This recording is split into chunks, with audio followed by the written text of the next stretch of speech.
Vous parlez de l'alphabet que nous utilisons de 26 lettres, mais je rappelle que l'alphabet hébreu n'est que de 22 lettres. Or, si on prend les 4 dernières lettres de l'alphabet latin, enfin celui qu'on utilise en France et ailleurs, nous avons W, X, Y, Z. Et on s'arrêterait, autrement on s'arrêterait au V. TU.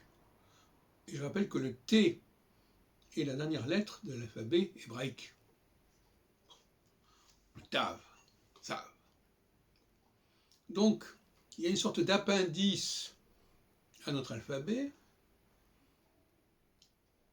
qui comporte des lettres tout à fait particulières, qui ont toute autre fonction que les lettres, les 22 premières lettres. Ce sont des lettres de synthèse, de mélange. Le W, c'est une sorte de mélange de deux voyelles, en quelque sorte. C'est le wa, le ou et le a. Par exemple,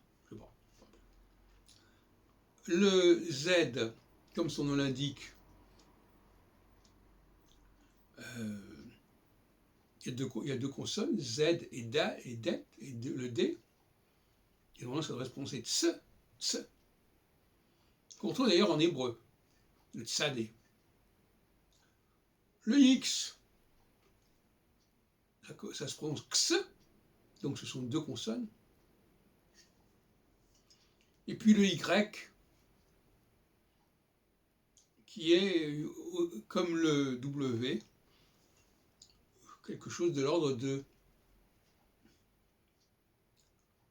deux voyelles. Donc on aurait 4 lettres, dont 2 consonantiques,